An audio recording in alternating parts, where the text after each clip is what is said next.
नमस्कार दोस्तों, what to watch में आपका स्वागत है। आज हम बात करने जा रहे हैं कल की 2898 एडी की मूवी के बारे में, जिसको मैं जस्ट अभी देख के आ रहा हूँ 3D में। एंड मेरा 3D एक्सपीरियंस बहुत ही ज़्यादा बढ़िया था। मुझे मूवी में बहुत ज़्यादा मज़ा आया।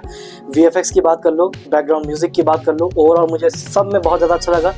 कुछ जगह पे अच्छा नहीं लगा और वो थे डार्क सीन्स। 3D में डार्क सीन्स मुझे उतने समझ में नहीं आ रहे थे। ओवरऑल बहुत से फाइट सीन्स भी ऐसे थे जो मुझसे थोड़े से मिस हो गए, पर मूवी मुझे बहुत ही ज़्यादा अच्छी लगी। अगर आप फैमिली के साथ देखने का प्लान कर रहे हो तो ज़रूर से जाके देखो। इसमें ऐसे कोई सीन नहीं है कि फैमिली को बुरा लगे। तो ओवरऑल फैमिली फ्रेंडली मूवी है, बहुत ही अच्छी मूवी है। एंड कहानी की बात करें तो कहानी मुझे बहुत ही ज़्यादा अच्छी लगी। रही बात मूवी के फर्स्ट हाफ की, तो वो पूरा बिल्डअप था। हल्की हल्की पास्ट की स्टोरीज देखने को मिलती हैं, बहुत से एनिमेटेड कैरेक्टर्स की आगे की कहानी देखने को मिलती है। एंड फर्स्ट हाफ ऑब्वियसली पूरा इंट्रोडक्शन की तरह ही है अगेन, एंड वो इंट्रोडक्शन भी काफ़ी अच्छा लगता है। और रही बात सेकेंड हाफ की, तो वो पूरा एक्शन से भरा है। फर्स्ट हाफ में तो वैसे एक्शन बहुत कम है, और सेकंड हाफ में तुम्हें एक्शन भरपूर देखने को मिलने वाला है और काफ़ी मज़ा आएगी। अगर तुम 3D में देखते हो तो हो सकता है थोड़ा सा एक्शन कैच करने में थोड़ी सी दिक्कत हो, वरना 2D में देखते हो तो ऑफकोर्स तुम्हें तो मज़ा आएगा ही। ये बात जो ऑडियंस मुझे मिली थी, वो अपने कमेंट्स भी पास कर रही थी, जिसमें वो ये कर तो बहुत कुछ रहे थे, पर बहुत से ऐसे कमेंट भी थे जिसकी वजह से मैं थोड़ा सा डिस्ट्रैक्ट भी हो रहा था, तो मूवी पे फोकस करना मुश्किल हो रहा था। ओवरऑल मुझे कल की 2898 एडी मूवी बेस्ट लगी। अगर आपने बुज्जी भैरवा देखा है, जिसमें आपकी ज़िंदगी के ज़्यादा से ज़्यादा 28 मिनट गए होंगे, तो फिर आपको ये मूवी बहुत ही अच्छे से समझ में आने वाली है। बहुत से ऐसे कैरेक्टर्स हैं जो आपको एनिमेटेड सीरीज में दिखे थे, उनका जो फ्यूचर है वो दिखेगा। जो भी नई टेक्नोलॉजी भैरवा को बुज्जी भैरवा में मिली थी, वो बहुत ही अच्छे से उन गैजेट्स को भैरवा यूज़ करता है। एंड मैं थोड़ा सा लेट हो गया था, तो हॉल में मैं तब पहुंचा था जब कल की 2898 एडी मूवी के टाइटल्स आ रहे थे। तो उसके पहले के क्या सीन्स हैं वो मुझे उतना अच्छे से नहीं पता, पर मैं एक और बार रिवॉच ज़रूर करूँगा। एंड रिवॉच भी करने वाली मूवी है ये, इतनी बढ़िया लगी है मुझे। तो मूवी मुझे बहुत ही ज़्यादा अच्छी लगी, आप फैमिली के साथ ज़रूर देख सकते हैं। एंड अब बात करते हैं स्पॉयलर्स पे, ठीक है। सबसे पहले तो प्रभास जी की एक्टिंग इसमें मुझे बहुत ही ज़्यादा अच्छी लगी। बुज्जी भैरवा में जैसा उनका कैरेक्टर था, ऐसा लग रहा है एकदम लाइव एक्शन में ही वो तुरंत आ गया है, सेम टू सेम। तो मुझे ओवरऑल वो बहुत ही ज़्यादा अच्छा लगा। बुज्जी और भैरवा, इन दोनों की जो पार्टनरशिप है वो इतनी बढ़िया है। वो हमको बुज्जी भैरवा वाली एनिमेटेड सीरीज में वो दोस्ती उनकी धीमे धीमे हो रही थी, पर इसमें जैसे कि एकदम वो बेस्ट फ्रेंड बन चुके हैं, और अभी भी उनकी नोकझोंक होती रहती है। बाकी ह्यूमर की बात करें तो ह्यूमर इस बार का बहुत ही अच्छा है। ऐसा फोर्स्ड फील नहीं होता, तुम्हें हंसी आएगी, क्योंकि इतने बहुत बढ़िया बढ़िया मूवमेंट्स है इसमें। एक्शन सीक्वेंसेस की बात करें तो वो बहुत ही ज़्यादा बढ़िया है। खास करके भैरवा और अश्वत्थामा की फाइट मुझे बहुत ही ज़्यादा अच्छी लगी। जो कि पहली फाइट होती है वो तो मुझे सबसे ज़्यादा अच्छी लगी, और जो दूसरी होती है वो तो और भी ज़्यादा अच्छी लगी। भले कुछ जगह पे मुझे नहीं दिख पा रहा था, पर फिर भी मुझे बहुत ही ज़्यादा अच्छा लगा।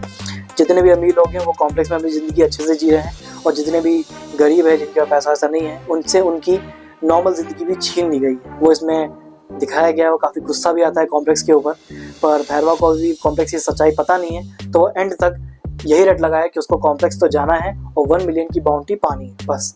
तो दीपिका पादुकोण को तो वो एंड में पकड़ ही लेता है। एंड में ही सबसे बड़ा हमें राज पता चलता है कि भैरवा एक्चुअली में है कौन। तो भैरवा इसमें कल्कि नहीं है, जो कि पहला आंसर है। कल्कि तो नहीं है, पर वो अश्वत्थामा के बहुत ही अच्छे मित्र हैं। वो कर्ण के अवतार हैं। कर्ण और अर्जुन की फाइट भी हमको हल्की सी देखने को मिलती है मूवी के अंदर, तो उससे हमको पता चल जाता है कि भैया प्रभास ही कर्ण के अवतार हैं। And Amitabh Bachchan ji as Ashwatthama best cast किया है उनको।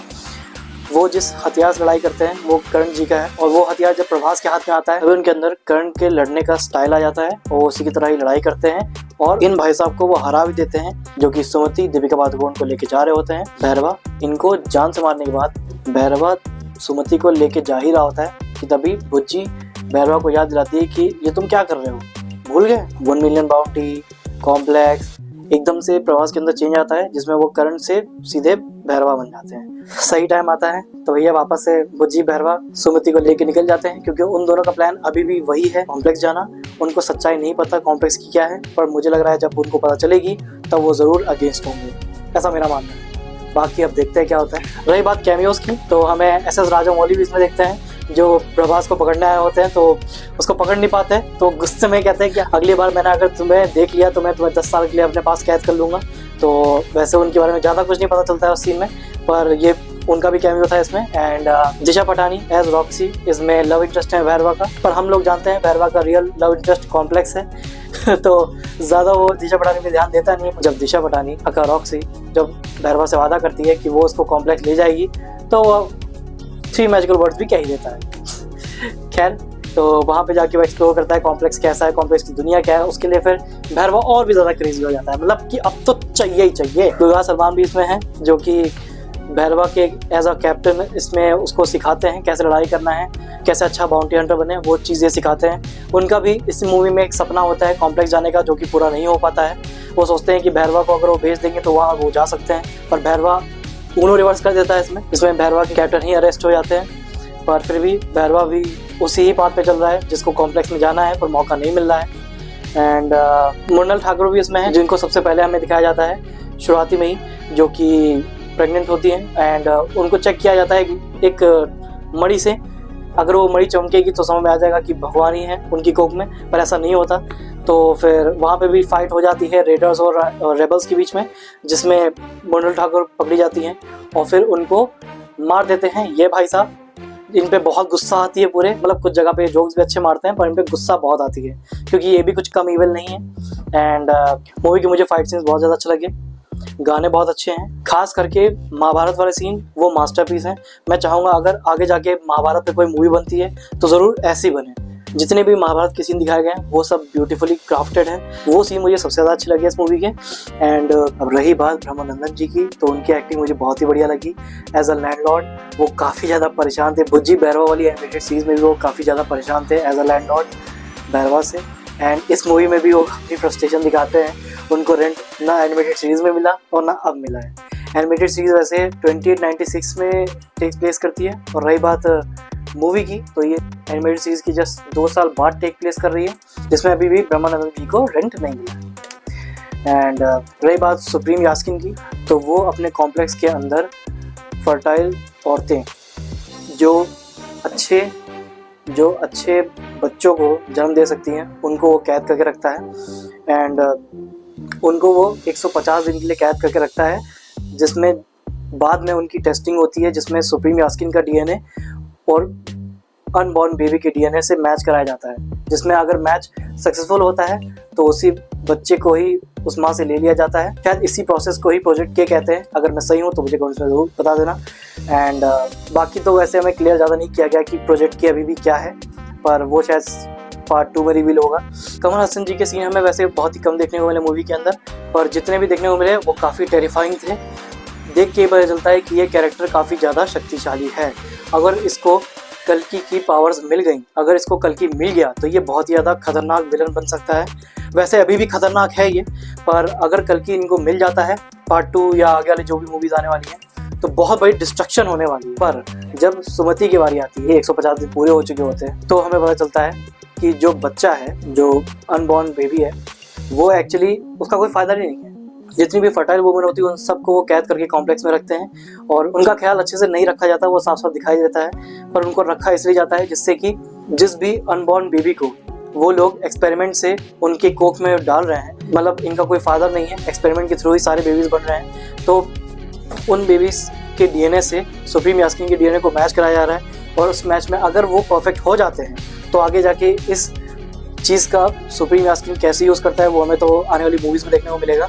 पर हमें मैच होता हुआ फाइनली दिखाई देता है, और वो मैच होता है सुमति के कोख में पड़ रहे बच्चे से, उसका डीएनए बच्चे से, जो कि ऑफ कोर्स कल्कि होने वाले हैं, तो कल्कि के डीएनए से और ख़ास करके सुप्रीम यास्किन के डीएनए, इन दोनों के डीएनए का जब मैच होता है तो एकदम से टेक्निकल ग्लिच आता है, जिससे ये चीज़ तो क्लियर हो जाती है कि वो भगवान ही है। मूवी के आने वाले सीन्स ये और भी ज़्यादा प्रूव कर देते हैं। अगर कोई भी कैदी भागने की कोशिश करता है तो उसके ऊपर आग फेंकी जाती है। जब दीपिका पादुकोण स्लोली धीमे धीमे आगे बढ़ रही होती है, उनके ऊपर आग आ रही होती है, आग की बारिश हो रही होती है, पर फिर भी आग कुछ नहीं कर पाती क्योंकि एक फोर्स फील्ड आसपास क्रिएट हो जाती है, उसको भी बच के निकल जाती है। जब दीपिका पादुकोण बच के अश्वत्थामा के साथ सांबाला के लोगों के पास जाती हैं तो वहाँ पे भी बारिश हो जाती है, जो कि प्रूव करता है कि कल्कि ही आने वाले हैं। पर सुमति दीपिका पादुकोण को कोई भी आइडिया नहीं होता है कि इतनी ज़्यादा लोग फिक्र क्यों कर रहे हैं, एक ऐसे बच्चे की फिक्र कर रहे हैं जो अभी तक आया भी नहीं। तो अश्वत्थामा जी ही पूरी कहानी बताते हैं, अच्छे से समझाते हैं कि उनकी कोख में, सुमति के कोख में भगवान पड़ रहे हैं, भगवान आने वाले हैं, और उनकी रक्षा करने का हक अश्वत्थामा का है। रही बात डीएनए मैच की, तो डीएनए जब मैच हो जाता है तो उसके बाद हमें पता चलता है कि कॉम्प्लेक्स वाले लोगों के पास सिर्फ एक ही बूंद आई है उस मैच की, मतलब कल्कि की डीएनए की सिर्फ एक बूंद आई है, तो वो एक बूंद ही हमें क्रेडिट सीन में दिखाई जाती है, जो कि सुप्रीम यास्किन अपने शरीर में डालता है, और उसको डालने के बाद उसका कमज़ोर शरीर एकदम से हष्ट पुष्ट बन जाता है, मतलब इतना ताकतवर बन जाता है, और वो खुद फिर उसी अस्त्र को उठाता है, जो कि हमारे बड़े तेज बेटा को जब एक अस्त्र मिलता है जिसको कोई भी छू नहीं पाता है, ना कोई मशीन ना कोई इंसान, तो जब उस अस्त्र को यास्किन अपने पावरफुल हाथ से उठाता है तो उसके भी 4 हाथ पीछे बन जाते हैं। तो मुझे लग रहा है बहुत बड़ी फाइट होने वाली है आने वाली मूवीज़ में कल्कि की, तो उसके लिए मैं बहुत ज़्यादा एक्साइटेड हूँ। क्रेडिट सीन कोई नहीं मूवी के अंदर, तो एंड तक वेट ना करना, जहाँ पे लिख के आ जाए कल्कि सिनेमैटिक यूनिवर्स कंटिन्यूज, बस समझ जाना मूवी वहीं पे खत्म हो चुकी है। इस मूवी के बैकग्राउंड स्कोर हर सीन्स को इतना पावरफुल बना देते हैं, मतलब तुम्हारा खुद मन करता है लड़ाई झगड़ा करने का। मुझे मूवी में मज़ा आया। आपको मूवी कैसी लगी मुझे कमेंट सेक्शन में ज़रूर बताना। प्रभास फैंस के लिए बहुत बढ़िया ट्रीट है, इससे बढ़िया ट्रीट हो नहीं सकती। बाहुबली के बाद मुझे ये मूवी बेस्ट लगी, सच बता रहा हूँ। सलार भी अच्छी थी और जितनी भी प्रभास जी की मूवीज़ आई हैं वो भी अच्छी थी, पर सबसे ज़्यादा अच्छी मुझे कल्कि लगी है बाहुबली के बाद, सच बता रहा हूँ। एंड अगर सिनेमा में नहीं देखने जा रहे हो तो बहुत बड़ी गलती कर रहे हो, सिनेमा में ही जाके देखो। OTT पे भी आ जाएगी तो तब उतना मज़ा नहीं आने वाला जितना सिनेमा हॉल में आने वाला है। बहुत सारे लोगों के बीच बैठ के देखने में मज़ा ही कुछ और है, तो उस एक्सपीरियंस को मिस मत करना। एंड मिलते हैं जल्दी नेक्स्ट वीडियो में, बाय।